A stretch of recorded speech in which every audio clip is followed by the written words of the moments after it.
Assalamualaikum warahmatullahi wabarakatuh. Bismillahirrahmanirrahim. Alhamdulillahi rabbil alamin. Wassalatu wassalamu ala ashrafil anbiya'i wal mursalin Sayyidina wa maulana Muhammadin wa ala alihi wa sahbihi ajma'in. Amma ba'd. Kaum muslimin wal muslimat, shaimin dan shaimat yang dimuliakan Allah Subhanahu wa taala. Kita bersyukur Ramadan tahun ini Allah masih memberikan kesempatan kepada kita untuk melaksanakan rangkaian ibadah Ramadan, baik yang wajib maupun yang sunnah. Semoga seluruh rangkaian ibadah yang kita laksanakan di Ramadan tahun ini menjadi catatan terindah ibadah kita dibandingkan tahun-tahun sebelumnya. Salawat dan salam terlimpah kepada junjungan kita Nabi besar Muhammad sallallahu alaihi wasallam. Teriring doa dan asa, semoga Allah tetapkan kita semuanya menjadi umat Nabi yang istiqomah dalam beribadah, baik yang wajib maupun yang sunnah. Harapannya semoga hidup kita di dunia penuh dengan berkah, akhir hayat kita husnul khatimah, dan kelak sama-sama mendapatkan syafaat. Amin, Allahumma amin. Kaum muslimin wal muslimat, shaimin dan shaimat yang dimuliakan Allah Subhanahu wa taala. Salah satu manfaat dan hikmah orang berpuasa Ramadan adalah mampu mengendalikan emosi. Emosi secara umum adalah ekspresi jiwa. Rasa senang, sedih adalah bagian dari emosi. Tetapi secara umum orang memahami emosi itu identik dengan kemarahan.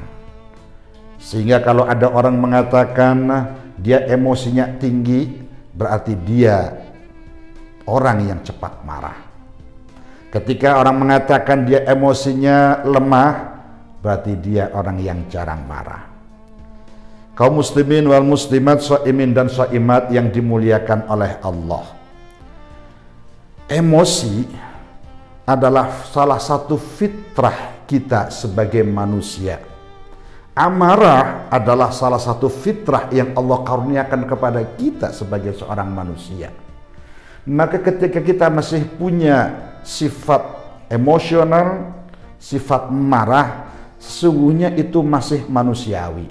Tinggal bagaimana memanage emosi kita, tinggal bagaimana mengatur amarah kita menjadi lebih termanage dengan baik, menjadi lebih baik lagi, tidak memberikan dampak negatif baik kepada kita maupun kepada orang lain. Terkait itu, maka perlu kita mengatur bagaimana mengelola emosi dengan membuang noktah di hati. Kaum muslimin wal muslimat yang berbahagia, untuk bisa memanage emosi dengan baik, maka ada beberapa persyaratan. Yang pertama, kita harus sadar bahwa emosi amarah adalah bagian fitrah dari manusia. Maka ketika kita masih punya marah, sifat marah, emosi, adalah kita masih manusia normal. Tetapi sebaliknya, ketika tidak ada amarah, ketika tidak ada emosi, ketika tidak ada ekspresi, berarti ada persoalan kejiwaan pada diri kita. Coba permasalahannya, seringkali kita kebablasan melampiaskan emosi kita kebablasan memperturutkan amarah kita, sehingga kemudian membawa dampak negatif yang lebih luas lagi. Kaum muslimin wal muslimat, shaimin dan shaimat yang dimuliakan Allah Subhanahu wa taala. Rasulullah sallallahu alaihi wasallam bersabda, orang yang kuat bukanlah orang yang selalu menang di dalam pergulatan.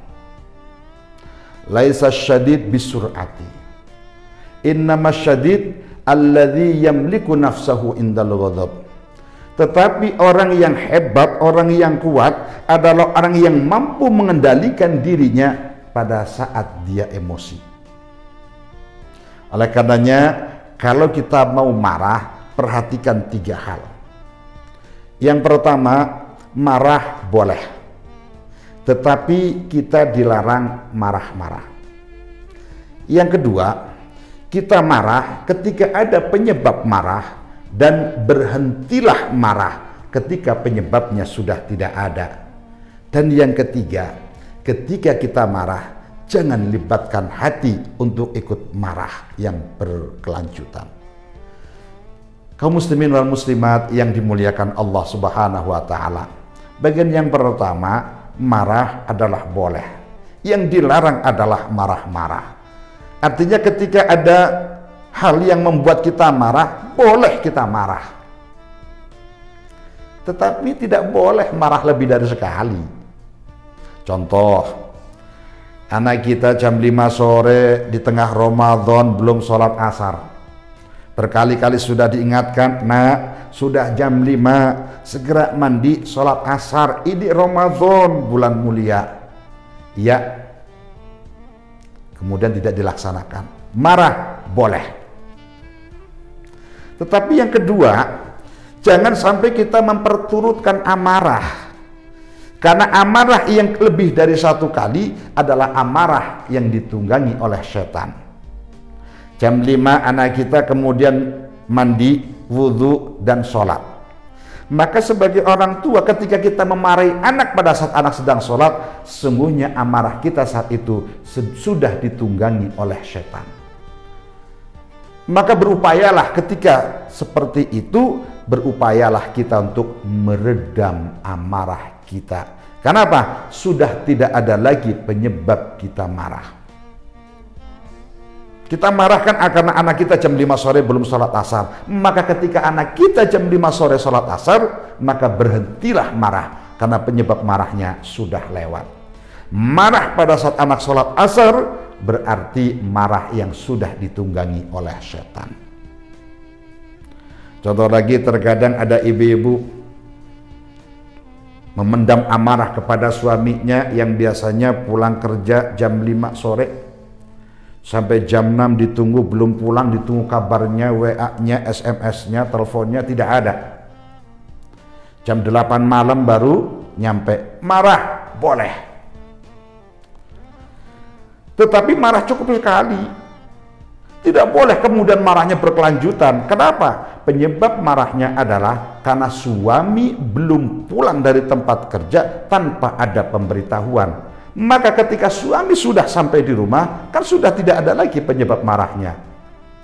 Maka berhentilah marah pada saat seperti itu.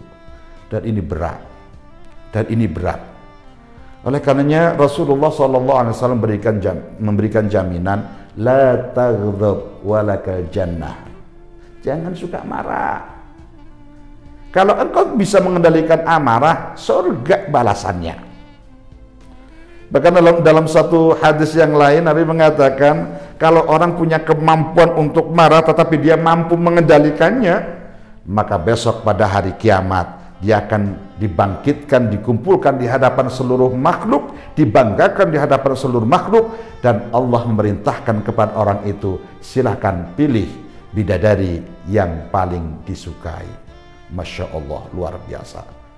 Ternyata kaum muslimin wal muslimat, shaimin dan shaimat yang berbahagia, Ramadan dengan seluruh rangkaian ibadah baik yang wajib maupun yang sunnah, salah satunya adalah melatih kita untuk mengendalikan emosi kita, untuk mengendalikan amarah kita.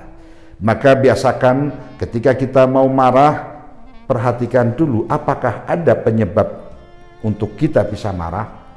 Yang kedua, berhentilah kita marah ketika penyebabnya sudah tidak ada lagi. Dan yang ketiga, bersihkan hati kita untuk tidak ikut terus marah pada persoalan yang sudah tidak menjadi penyebab kita marah. Dengan manajemen semacam ini, insya Allah Ramadan tahun ini menjadi ajang yang tepat bagi kita untuk melatih mengendalikan emosi kita. Selamat menunaikan ibadah Ramadan. Semoga Allah jadikan kita sebagai orang-orang yang sabar, mampu mengendalikan amarah kita. Terima kasih dan mohon maaf. Wallahul muwaffiq ila aqwamit thoriq. Wassalamualaikum warahmatullahi wabarakatuh. Jangan lupa subscribe, like, dan di-share.